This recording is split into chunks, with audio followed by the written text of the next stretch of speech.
لوگوں کو جہنم سے نکال کر جنت میں بھیج دوں۔ میرے خدا کو اگر یہ عادت پسند آ گئی تو یاد رکھنا وہ عورت بھی جنت میں جائے گی اور اس کا شوہر بھی جنت میں جائے گا۔ سبحان اللہ۔ تو اگر نکاح کرنا ہے دینداری دیکھ کر کرو، اگر نکاح کرنا ہے یہ دیکھ کر کرو۔ جو انسان دینداری دیکھ کر نکاح کرے گا اس کو دنیاوی حسن ملے گا اور اخروی بھی حسن ملے گا۔ اللہ تبارک تعالیٰ اس کو دولت بھی دے گا اور اللہ تبارک تعالیٰ اس کو عزت دار بھی بنا دے گا۔ تو جب بھی نکاح کرو سب سے پہلا جو پوائنٹ ہے بھئی یہی دیکھو لڑکی دیندار ہے یا نہیں۔ ہم لوگ کوشش کریں اپنی بیٹیوں کو بچیوں کو پڑھائیں۔ اگر ایک لڑکی پڑھ جاتی ہے تو ایک نسل سدھر جاتی ہے، اگر ایک لڑکی جاہلہ رہ جائے تو پوری ایک نسل بگڑ جایا کرتی ہے۔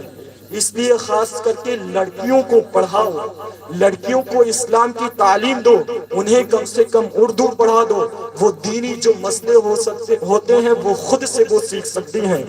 اب صرف نماز کے تعلق سے بیان کرتا ہوں۔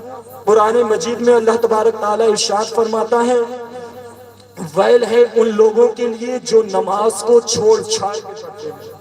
چھوڑ چھاڑنے کا مطلب یہ عصر کی پڑھی، مغرب غائب، عشاء کی ادا کر لی، فجر غائب، 2-3 وقت کی بیچ میں غائب، 1 وقت کی پڑھ لی، تو اللہ تبارک تعالیٰ ایسے انسان کو ویل میں بھیجے گا۔ اب ویل کس کو کہتے ہیں؟ ویل یہ ہے آپ جو سوئی کا ناکہ ہوتا ہے، جو سوئی کا چھید ہوا کرتا ہے، اس کے 1 کروڑ حصے کریں، صرف 1 حصے کو جہنم کی آگ کو دنیا میں ڈال دیں تو پوری دنیا نیست و نابود ہو جائے اور پوری دنیا میں کبھی بھی ہریالی نہ ہوگی۔ تو بتاؤ بے نمازی جو چھوڑ چھاڑ کر نماز پڑھتا ہے ایسے انسان کو جہنم میں یہ عذاب دیا جائے گا، اور جو انسان نماز ہی نہ پڑھی تو بھلا بتاؤ اس کا کیا انجام ہوگا۔ آپ خود سمجھ سکتے ہیں۔ ہر کوئی چاہتا ہے جنت مل جائے، جنت مل جائے، جنت مل جائے، تو میاں جنت ملنا اتنا آسان نہیں ہے، جنت ملنا اتنا سہل نہیں ہے، جنت ملنا اتنا ایزی نہیں ہے۔ اس کے لیے دین کے راستے پر چلنا پڑتا ہے، اس کے لیے غوث پاک کا طریقہ اپنانا پڑتا ہے۔ آپ لوگ کہیں گے غوث اعظم تو اللہ کے ولی ہیں، غوث اعظم تو وہ ہیں جو مردوں کو زندہ کر دیا کرتے تھے۔ میں کہتا ہوں ہاں ضرور ہے، لیکن غوث پاک کو یہ مرتبہ ملا کیوں ہے؟ غوث پاک کو یہ مرتبہ دیا کیوں گیا ہے؟ تو سنو غوث اعظم وہ ہیں جنہوں نے مدرسے میں رہ کر تعلیم حاصل کی ہے، اور غوث پاک بھوکے بھی رہے ہیں۔ غوث پاک پر ایسا بھی وقت گزرا ہے کہ لوگ جو کھانے کو راستے میں پھینک دیا کرتے تھے، جو کھانا پاک اور صحیح ہوا کرتا تھا، غوث پاک پر وہ وقت بھی آیا ہے، غوث پاک اس کھانے کو اٹھا کر بھی کھا لیا کرتے تھے۔ غوث پاک جب بھوکے ہوا کرتے تھے غوث پاک پتوں کو کھایا کرتے تھے، پیڑوں کی چھال کو بھی کھا لیا کرتے تھے۔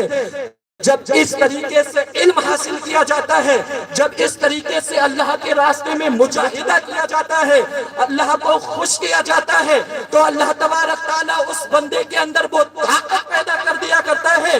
اگر بندہ مٹی کو ہاتھ لگائے تو مٹی سونا بن جائے، اگر بندہ پتھر کو ہاتھ لگائے تو پتھر سونا بن جائے، پتھر بیش ہی قیمتی ہیرے بن جائے، بیش قیمتی جواہرات بن جائے، لیکن اس کے لیے کوشش کرنا پڑتی ہے، اس کے لیے نماز ادا کرنا ہوگی، اس کے لیے اللہ کی عبادت کرنا ہوگی، اس کے لیے ماں باپ کو راضی کرنا ہوگا۔ جب آپ ان کاموں کو کر لیں گے اللہ تبارک تعالیٰ آپ سے خوش ہو جائے گا، تو اللہ تبارک تعالیٰ آپ کو دنیا میں بھی کامیابی عطا کر دے گا اور مرنے کے بعد آخرت میں بھی کامیاب کر دے گا۔ حضرات وقت کا لحاظ کرتے ہوئے میں اپنی تقریر کو یہیں پر ختم کرتا ہوں۔ اگر میری کسی بھی طریقے سے بولنے میں لفظاً آمدن مانن صحبن خطان کوئی غلطی ہوئی ہو تو رب پاک سے دعا ہے میری غلطی کو معاف فرمائے۔ آپ حضرات ایک بار دعائے استغفار پڑھے و آواز بلند استغفر اللہ ربی من کل ذنب و اتوب الیہ، ایک بار کلمہ طیبہ کا ورد کر لے، لا الہ الا اللہ محمد رسول اللہ صلی اللہ تعالی علیہ وسلم۔ ایک بار اور بلند آواز سے کلمہ طیبہ پڑھیں، لا الہ